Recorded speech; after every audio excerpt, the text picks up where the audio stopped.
नमस्कार दोस्तों, ध्येय टीवी के स्पेशल सेगमेंट डेली प्रिपेयर में आप सभी का स्वागत है, जहां हम लाए हैं यूपीएससी प्रीलिम्स के लिहाज से करंट अफेयर्स की 3 सबसे जरूरी खबरें जो न सिर्फ आपकी समझ को मजबूत करेंगी बल्कि अंत में आने वाले सवाल आपकी तैयारी को बनाएंगे और भी स्ट्रॉन्ग। दोस्तों, आज के शो में मैं अंकुर आपका होस्ट हूँ।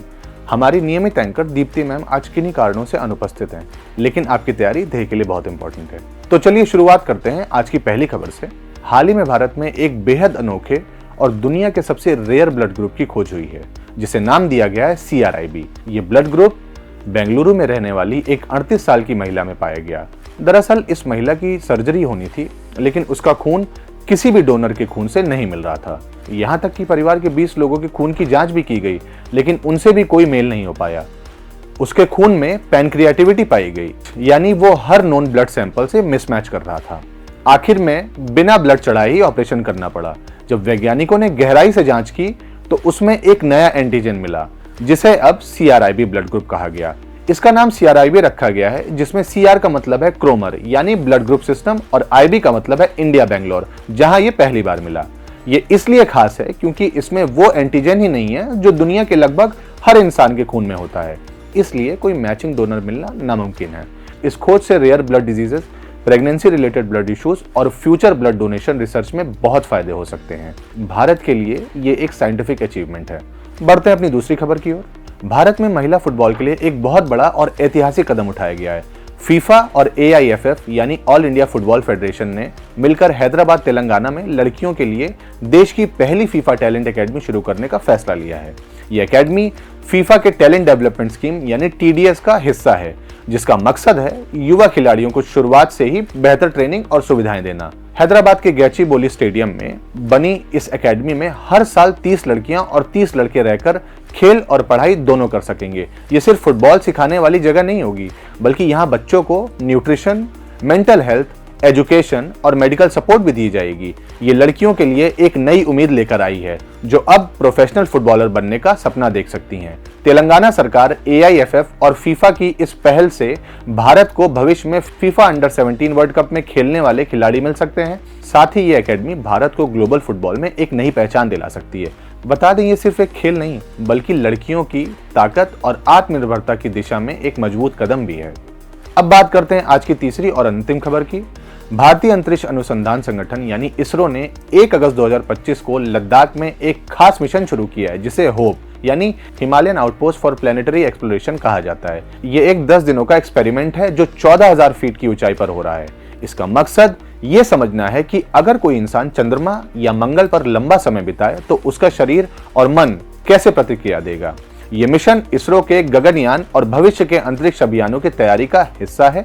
लद्दाख के सोकर क्षेत्र को इसलिए चुना गया है क्योंकि यहाँ की सतह, ठंडा मौसम और कम ऑक्सीजन, ये सब अंतरिक्ष जैसी स्थिति को दर्शाते हैं। इस मिशन में 2 लोग हिस्सा ले रहे हैं, जिनका नाम है राहुल मोगापल्ली। ये एक PhD छात्र हैं पुरुडी यूनिवर्सिटी से, और दूसरे हैं Yemen Akot, planetary science graduate हैं। इन्होंने पहले 15 दिन की ऊंचाई पर रहने की ट्रेनिंग भी ली है।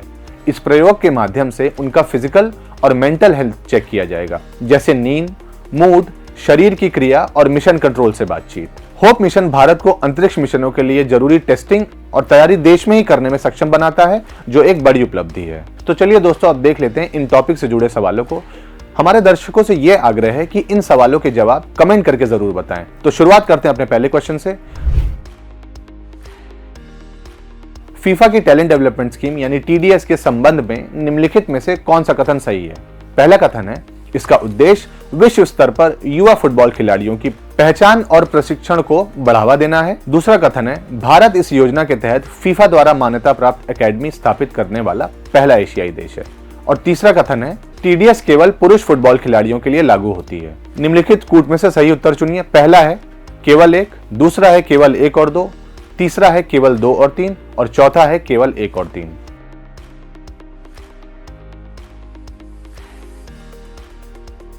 दोस्तों, इस प्रश्न का उत्तर है A यानी केवल 1। चलिए अब व्याख्या देख लेते हैं।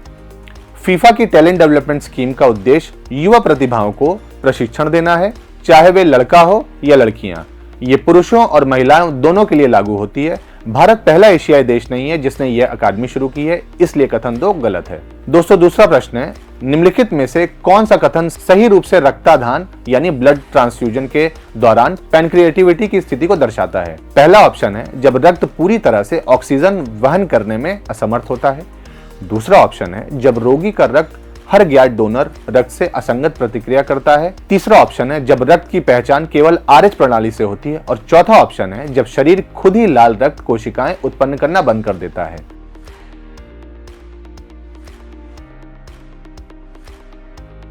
दोस्तों, इसका उत्तर है ऑप्शन बी, यानी जब रोगी का रक्त हर ज्ञात डोनर रक्त से असंगत प्रतिक्रिया करता है। व्याख्या देख लेते हैं।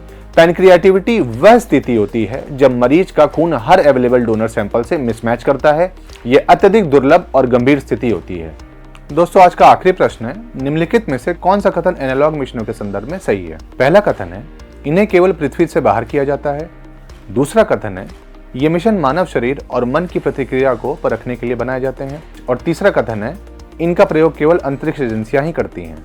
ऑप्शंस हैं, पहला ऑप्शन केवल 1 और 2, दूसरा ऑप्शन केवल 2, तीसरा ऑप्शन केवल 1 और 3 और चौथा ऑप्शन है 1, 2 और 3।